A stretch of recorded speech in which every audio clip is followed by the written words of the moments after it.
ఆంధ్రప్రదేశ్ పట్ల గౌరవ ముఖ్యమంత్రి చంద్రబాబు నాయుడు గారి పట్ల ఎంత విశ్వాసం ఎంత నమ్మకంతో ఉన్నారో నిన్న సంఘటనలే రుజువయ్యాయి. ఈరోజు ముఖ్యమంత్రి గారు 18 నెలలుగా ఆంధ్రప్రదేశ్ కోసం చేస్తున్న ప్రయత్నంలో నా వంతుగా వారు చేస్తున్న సహాయ సహకారాలు కూడా వారు చెప్పడం జరిగింది. దానికి ముఖ్యమంత్రి గారి తరఫున రాష్ట్ర ప్రజానీకం తరఫున ప్రధానమంత్రి గారికి స్వయంగా కలిసి కృతజ్ఞతలు చెప్పడం జరిగింది. ఈరోజు రాష్ట్రం కోసం వారు ముఖ్యమంత్రి గారి పట్ల ఏ రకంగా సానుకూలంగా ఉన్నారో మనం చూసాం. బీజేపీ ఎంపీలు సోదరులు కలిసినప్పుడు ఆంధ్రప్రదేశ్లో అద్భుతంగా ఎన్డీఏ కూటమి నాయకత్వం బలోపేతమైంది, బ్రహ్మాండంగా పనిచేస్తున్నారు, ముఖ్యమంత్రి చంద్రబాబు నాయుడు గారి పరిపాలన చాలా బాగుంది, వారిని అనుసరించండి అని చెప్పి సాక్షాత్ బీజేపీ ఎంపీలకి తెలుగు ఎంపీలు కలిసినప్పుడు చెప్తున్నప్పుడు ముఖ్యమంత్రి గారి పట్ల ముఖ్యమంత్రి గారితో ఉన్న వారికి ఉన్న విజనరీ కానీ వారికి ఉన్న ఆలోచనలు కానీ ఒక స్పష్టమైంది. ఈరోజు రాష్ట్ర ప్రజానీకం ఏ నమ్మకంతో చంద్రబాబు నాయుడు గారి నాయకత్వం పట్ల వారి పరిపాలన పట్ల ఏ విశ్వాసంతో అధికారాన్ని ఇచ్చారో అధికారాన్ని సద్వినియోగం చేసుకుంటూ ఈ 16 నెలల్లో అద్భుతంగా పరిపాలిస్తున్న ముఖ్యమంత్రి గారిని ప్రధానమంత్రి గారు ప్రశంసించడం అనేది ఒక మైలురాయి. ఇది భవిష్యత్తులో కూడా ఆంధ్రప్రదేశ్కి అండగా ఉంటామని చెప్పడం అనేది ఆనందం కలిగించిన విషయం. అయితే వైకాపా నాయకులు జగన్మోహన్ రెడ్డి అని టీము ఈరోజు జ్ఞానోదయం కలగాలి వారికి. ఎందుకు చెప్తున్నట్టే సాక్షాత్ ప్రధానమంత్రి గారే ఆంధ్రప్రదేశ్లో ఉన్న పనితీరు పట్ల కానీ ముఖ్యమంత్రి గారి పట్ల అభిమానం కానీ వారికి ఉన్న ఆలోచనలు కానీ వారు స్పష్టత చేశారు.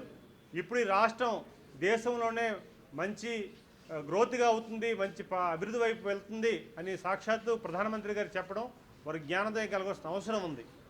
ఎప్పుడు కూడా తప్పుడు ఆరోపణలు తప్పుడు విషయాల్ని ఫేక్ విషయాలు తీసుకొచ్చి దేశ రాజధానిలో ప్రసారం చేసే విధానాన్ని మనం చూస్తున్నాం. మొన్న కేంద్ర మంత్రి ఆర్థిక మంత్రి నిర్మలా సీతారామన్ కలిసి ఎంపీలందరూ కూడా కలిసి ఏదో అక్కడ మిడిల్ కాలేజీలో అవినీతి జరిగిపోతుంది, పేదవాడికి అన్యాయం జరిగిపోతుంది రికమెండేషన్ చేశారు. ఈరోజు ప్రధానమంత్రి గారే అన్ని రంగాల్లో కూడా అద్భుతంగా పనిచేస్తున్నారు, ఆంధ్రప్రదేశ్ అన్ని రకాలకు ముందుకెళ్తుంది, అన్ని చంద్రబాబు నాయుడు గారి నాయకత్వంలో అన్ని దిశలుగా ప్రయాణం చేస్తున్న సందర్భం కూడా మనం చూసుకోవాలి. అందుకే జ్ఞానోదయం చేసుకోవాలి. ఈరోజు మీరు ప్రజలిచ్చిన అవకాశాన్ని 5 సంవత్సరాలు పరిపాలించారు. 5 సంవత్సరాల్లో చేయలేని పని ఈరోజు ముఖ్యమంత్రి గారు 18 నెలల్లో చేసి చూపించారు, భవిష్యత్తులో కూడా చేసి చూపిస్తారు. మీ మీద పోటీకు తత్వం కాదు, ప్రజల్లో నమ్మకంతో అధికారం ఇచ్చారు కనుక ఆ నమ్మకాన్ని ఒమ్ము చేయకుండా అది తీసుకెళ్లిన పరిస్థితి మనం చూస్తున్నాం. అందుకే నేను ప్రధానమంత్రి గారు విందు ఏర్పాటు చేశారు మా ఎన్డీ కూటమి సభ్యులందరికీ కూడా. అందరం కూడా చాలా హ్యాపీగా 2 అవర్స్ స్పెండ్ చేసుకున్నాం. దేశం నలుమూల నుంచి అందరూ కూడా కూర్చొని కలిసి మాట్లాడుకున్నాం. వారు కూడా మా అందరి దగ్గరికి వచ్చి కూడా విష్ చేయడం జరిగింది. వారు వెళ్తూ మేము ఒక నమస్కారం పెట్టేటప్పుడు వారు నన్ను చూసి బాగున్నారని అడిగిన తర్వాత థ్యాంక్స్ చెప్పాం వారికి రాష్ట్రం తరఫున. సార్ ఈరోజు రాష్ట్రానికి అమరావతిలో కానీ పోలవరానికి కానీ ఉత్తరాంధ్రలో మా ఐటీ హబ్కి కానీ లేకపోతే గూగుల్ సెంటరు రావడానికి కానీ మీరు సహాయ సహకారాలు అందిస్తున్నారు.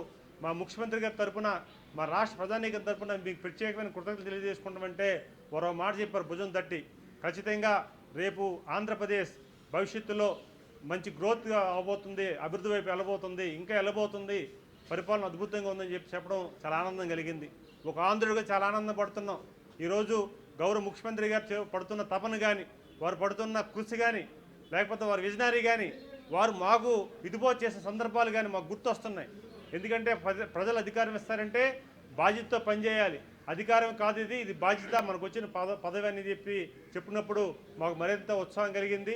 ప్రధానమంత్రి గారు సాక్షాత్తు మా ఎదురుగే ఈరోజు ముఖ్యమంత్రి కోసం చెప్పడం, రాష్ట్రం కోసం చెప్పడం మాకు ఆనందం కలుగుతుంది. అలాగే మా ఎన్డీఏ కూటమి ఎంపీలందరం కూడా ఆంధ్రప్రదేశ్ చెందిన ఎంపీలందరం కూడా ఒకే విధంగా రాష్ట్రానికి ఏం కావాలో ముఖ్యమంత్రి గారు డైరెక్షన్ తీసుకొని మేము ముందుకెళ్తున్నాం. అలాగే ఈరోజు రాష్ట్రంలో చంద్రబాబు నాయుడు గారు, పవన్ కళ్యాణ్ గారు, లోకేష్ గారు, బీజేపీ నాయకత్వం అందరూ కూడా ఒక సమన్వయంతో ముందుకెళ్ళి ఈరోజు అద్భుతం పరిపాలనిస్తున్నారు. ఇప్పటికైనా వైకాపా నాయకులు కానీ ఇక్కడున్న ఎంపీలు కానీ అటు పార్లమెంట్లో కానీ బయట కానీ తప్పుడు సమాచారం ఇవ్వద్దని మీ ద్వారా వారు తెలియజేసుకుంటున్నాం. మీకు నిజంగా 5 సంవత్సరాలు మీకు ఆ ప్రజలు అవకాశం ఇచ్చారు, ముఖ్యమంత్రి పదవి మీరు చేశారు, మీ అధికారం మీకు వచ్చింది. సరే ఆ కృతజ్ఞతకైనా సరే ఒక మంచి ఆలోచన ఇచ్చి మంచి డైరెక్షన్ ఇచ్చే విధంగా మీరు వెళ్ళమని మీ ద్వారా మీకు తెలియజేసుకుంటాను. థ్యాంక్ యూ అండి. Thank you.